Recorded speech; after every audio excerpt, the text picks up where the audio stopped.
In a federal prison in Colorado, Ray watches the guards while burning a page from his Bible and using the ashes to draw on the wall. At that moment, his cellmate informs him that a prisoner is planning to attack Ray in the yard the next day.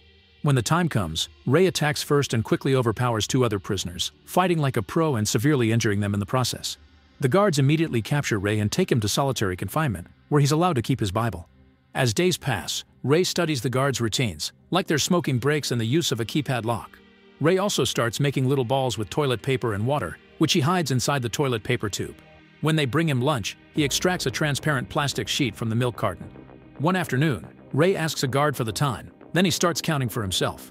Outside, a mysterious woman leaves a car in the prison's parking lot, and as she walks away from it, she uses a control to make it explode. All the guards run to evacuate the prisoners, only to discover Ray has escaped. The fire truck rushes to take care of the fire, and it's revealed Ray is on it dressed as a fireman, using the chance to escape in a vehicle driven by his friends Hush and Abigail, who triggered the explosion. They drop Ray at a store by the road and give him a coin, which Ray uses to call a certain number and just say the word showtime. Soon Ray is surrounded by policemen and he's arrested again, but he isn't bothered because his contact Lester is already taking care of it. Later in the prison, Lester explains that he and Ray work for a company hired by the government to break out of prisons and expose the flaws in their security systems. Ray has already escaped from 14 prisons and explains how he did this time. He studied the layout and the routines, discovering an unsecured fire garage. He made some enemies on purpose to be sent to solitary confinement, where he noticed the prison was understaffed and he was left alone whenever the guards left to smoke. Then he wrote a letter for his team, hiding the chosen day to escape in code. He also put the plastic sheet on the keypad to get the guards' fingerprints and retrieved it by hiding it in his Bible. The sheet gave him the 4 numbers, so to guess the sequence, he used the paper balls on the door's food hatch to stop it from locking properly, and when the guards weren't around, he would put his hand out to test combinations until it worked. While the guards were out smoking, Ray came out, rewound the security cameras a few hours to cover his absence, then used the vents to reach the fire apartment right before Abigail started the fire. Now the warden is annoyed but lets Ray go. Sometime later in Los Angeles, Ray helps Hush with some computer problems before meeting CIA representative Jessica, who has a job offer.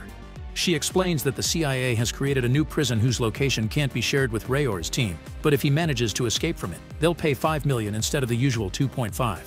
Ray agrees to do it even if Abigail and Hush are wary, and Jessica provides Ray with a cover ID, an explosives terrorist named Portos. His contact in the prison will be Warden Marsh, and Ray is given an evacuation code. A few days later in New Orleans, Abigail and Hush are still worried about the lack of information they have on his prison and convince Ray to wear a tracking device, which they inject into his arm. Then Ray goes to stand on the street to be picked up, only to suddenly be tased down and thrown into the back of the van. While the vehicle takes off, the masked men scan Ray's body and find the tracker, so they immediately take it out. Abigail's and Hush's computer instantly loses Ray's signal at the same time Ray is put to sleep with an injection. Sometime later, Ray wakes up inside a helicopter while still in a groggy state. He watches as guard Drake beats another inmate up before stabbing him and throwing him out of the helicopter. Then Drake notices Ray is awake and orders his men to put him to sleep again. When Ray wakes up again, he's finally in prison, but it's nothing like he's ever seen before. All cells are plexiglass cubes hanging from the air, and guards wear black masks to hide their identities. There's also a huge sphere with a camera that moves around to keep an eye on the prisoners. Now that he's awake, Ray is taken to see the warden, who is a man called Hobbs. Worried because this isn't the warden they told him about, Ray gives out his evacuation code, but Hobbs doesn't know what he means and doesn't care. Later, when everyone is taken out of their cells for a break, Ray watches how the guards don't hesitate to brutally beat up anyone who doesn't obey them. The prisoners' jumpsuits have a special code on them, and they're scanned through every door. At that moment, Hobbs says the name of Ray's fake identity through the speakers, as if announcing his presence. After watching another man getting beat up, Ray is approached by some thugs who want to take advantage of the new guy, but Ray immediately breaks the leader's hand and punches him down.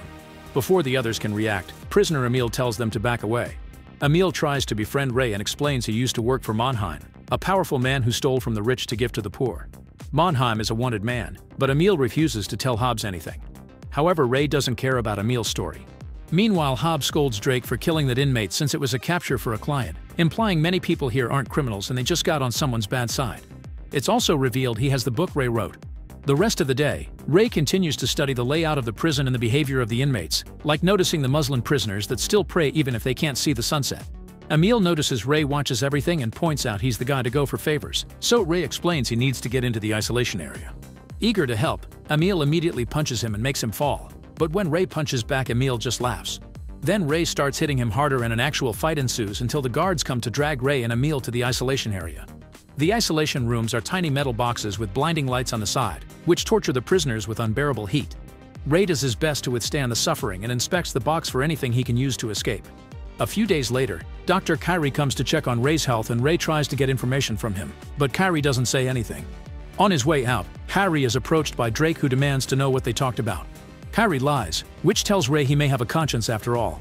Afterward, Emil and Ray are sent back to the general area, where Ray starts making a drawing on the table while telling Emil he'll need a piece of metal, promising to get Emil out too if he helps. Next, Emil asks to speak to Hobbs and pretends he'll finally confess Mannheim's location. He asks for some paper to draw a map, only to make a very rude drawing instead. A furious Hobbs makes his men hold Emil down to waterboard him, and after enduring lots of pain, Emil uses the chance to steal a metal drain cover. Later in the common area, Emil gives the cover to Ray, who tells him his real identity and how he got there. By having watched the layout, Ray guesses this prison has been built underground and there's something under the box's hatch that should allow him to escape. Since the place is subterranean, there's moisture in the air that has caused the steel rivets to rust, so Ray will apply toothpaste and heat with the metal cover to make the rivets snap. First, they need to be sent to the isolation again, so Emil approaches Javed and starts a fight by insulting his mother. Javed's Muslim group comes in his defense, and after hiding some bread in his clothes, Ray joins the fight, but they only get to exchange a few hits before the guards arrive to subdue everyone with tasers. Once everyone is back in the heat boxes, Ray starts working on the rivets while hiding what he's doing with his own body. It's very hard to work because of the heat and his hands start bleeding, so whenever he makes too much noise, Emil hides it by yelling his pain. Eventually, Ray manages to remove all the rivets and covers the security camera with the bread before knocking on the wall to give Emil a signal. At that moment, Emil begins to cry and yell like crazy in German, getting all the guards' attention on him. Ray uses the chance to finally open the hatch and begins going down a ladder until he lands on a corridor. The door is locked, so he decides to use some pipes to start climbing up, only to accidentally tear off some electrical cables and break a few pipes in the process. Ray just keeps going until he finds another hatch, which he opens to find the shocking truth. This prison is inside an oil tanker ship in the middle of the ocean. Suddenly, he notices some guards nearby, so he quickly hides and goes back into the hatch to climb down. The leaking water pushes him away and he ends up falling, but the corridor is getting flooded, so he lands safely in the water. As the boxes slowly get flooded too, an alarm starts ringing and the guards rush to take the prisoners out of isolation. Ray swims as fast as he can, and after lots of effort to go against the water pressure on the stairs, he returns to his box right before the guards come for him. Meanwhile, Abigail and Hush inform Lester that Jessica's payment has been frozen, but Lester tells them he's already talked to her and everything is going well. After the water is taken care of, Hobbs finds the rivets in Ray's box and starts getting suspicious. He makes a call that reveals Lester has been in contact with him all along, and Lester tells Hobbs Ray's real identity. Lester asks him to keep Ray forever and then asks Hobbs for information on Mannheim because banks all over the world want his head. Hobbs explains Emil may be working with Ray, so Lester gives him permission to break Ray too. Later in the evening, Ray is trying to sleep, but a guard keeps tapping on his wall to keep him awake, and he beats him up in the morning as a wake-up call. This starts happening every day, and Ray's body begins getting so weak that he can barely move. Emil gives him as many pep talks as possible to keep up Ray's spirit, and Ray ends up sharing his story. He used to be a prosecutor, and a criminal he sent to jail one day escaped to kill his family for revenge. The drawing Ray is making is the last memory of his kid. Since then, he makes sure criminals won't escape ever again. For the next few days, Ray studies the guards' routine to find any useful habits, starting to assign names to them by differencing them through body shapes. To start making a plan, he first needs to know where they are, but there were no landmarks when he went out. One day during lunch, Emil discreetly stabs Ray, who is taken to Kyrie's office for stitches. Ray suddenly pretends he's in great pain and falls, using the chance to steal a few things from a tray. He also reminds Kyrie of his oath, but the doctor still ignores his questions. When Ray returns to the common area, Emil gives him a pen and a prisoner's glasses. Hiding his hands under the table, Ray builds a sextant, which should help them determine where they're based on the stars. Drake and Hobbs notice weird movements on the security camera, so Hobbs asks to see Ray. Fortunately, he hides the tool before he's dragged away to a new section, where Hobbs tells him he knows his identity and admits he used his book to design this facility. Hobbs is ready to leave him there forever, so Ray lies and says he can get information on Mannheim from Emil. Then Ray is sent back to the common area and tells Emil of the new plan. Later, while Ray is giving a bunch of fake information to Hobbs, Emil approaches Javed and gives him the sextant, promising to help him escape too if he helps them. Afterward, Javed contacts Hobbs and tells him the others are planning to escape, so Hobbs agrees to buy his information by letting him pray in open air as his police demand. This is all part of the plan, and that night in his new cell, Javed uses the sextant to get the coordinates of their location. The next day over lunch, Javed gives his notes to Ray, who puts it together with things like the weather he felt when he was out, the date mentioned by a newbie, and a direction the water goes down in the toilet to conclude they're near the coast of Morocco. Next, Ray swallows some clothing powder to get sick and be sent to Kyrie's office, where he tells the doctor to go to Hobbs' office and read a passage on a particular page in a certain book. After some hesitation, Kyrie checks the book and finds the Hippocratic Oath. The next day, Kyrie asks the guards to bring Ray to his office for a checkup. He wonders how Kyrie knew the exact page, and Ray explains he wrote it, which confirms his identity and finally convinces Kyrie to help. Afterward, Ray gives Hobbs a fake location to find Mannheim, so they have 24 hours to escape before Hobbs catches on. As part of the plan, Javed also meets with Hobbs and tells him about the incoming escape, so Hobbs rushes to check the cameras and notices Ray tapping on his cell wall. Recognizing Morse code, they discover a message about a plan to riot in Block C during transfer. Meanwhile, Kyrie is sending a coded email to request help. After most of the guards are sent to Block C, Javed starts a riot in the common area, which soon becomes absolute chaos. As Hobbs tries to make his men change areas quickly, Ray, Emil, and Javed rush to knock down the few guards around them and steal their weapons. The incoming guards start subduing the prisoners but also throw a gas bomb, allowing the trio to sneak away unnoticed. Ray explains that they only have 11 minutes to meet with the rescuers, who are approaching in a helicopter. They rush upstairs and shoot a door open before Ray finds a security camera, but since the cameras are connected, Ray messes with this one to disable them all. At that moment, Hobbs activates lockdown protocol, so when the trio is about to get out, they find the exit locked. The trio starts wandering around looking for another exit, and soon they're surrounded by guards who open fire. They immediately shoot back and quickly bring down all the men, but Javed gets wounded in the process. More guards are coming, so Emil and Ray drag Javed as they run to hide behind another door. Ray realizes they were found by a motion detector, so he disables it while a furious Hobbs taunts him through the speakers. Then Ray decides he must find the engine room to shut down the power, so he gets his gun to Javed and tells him and Emil to take the stairs. After Ray leaves, Javed admits he won't make it, so he takes Emil's gun too and asks him to go on without him. Soon after Emil also leaves, Javed is surrounded by guards, and he bravely makes sure to shoot all of them down before he's brought down by a hidden shooter. When Hobbs finds him, Javed says his last words to his god before he's killed. Meanwhile, Drake goes after Ray in the engine room. Ray jumps around and runs to dodge Drake's bullets, then he manages to surprise him from behind.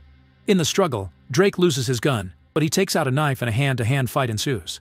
After exchanging a few hits, Drake chokes Ray for a few seconds before starting to kick him down, so Ray grabs his leg to overpower him and get the fighting going again. Both men steal a few tools to use as weapons, and after exchanging a few hits, Ray pushes Drake down the stairs, killing him. Afterward, Ray rushes to the control panel, knocks out the technician, and turns off the ship's generators. All lights go out in the ship and the doors open, allowing Emil to come out. At that moment, a helicopter opens fire on the ship before landing on the deck, where a few men come out to start a gunfight with the guards. Emil sneaks around while avoiding bullets and makes it to the chopper, where one of the soldiers has been shot down. The pilot wants to take off, but Emil asks him to wait for Ray before he takes over a machine gun to join the fight, killing dozens of guards in seconds. In the engine room, Hobbs is looking for Ray, who is hiding inside a water tank.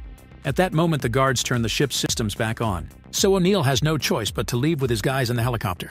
Ray's tank starts filling with water, but before he can drown, the tank automatically flushes itself and expels Ray into the ocean.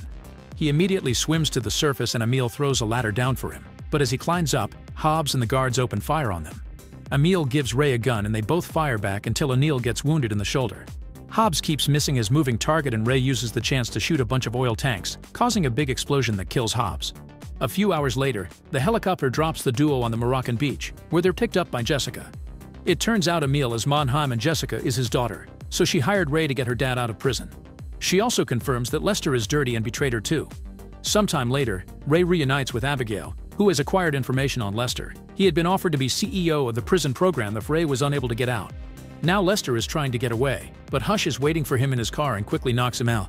When Lester wakes up, he discovers the car is inside a box on top of a ship in the middle of the ocean.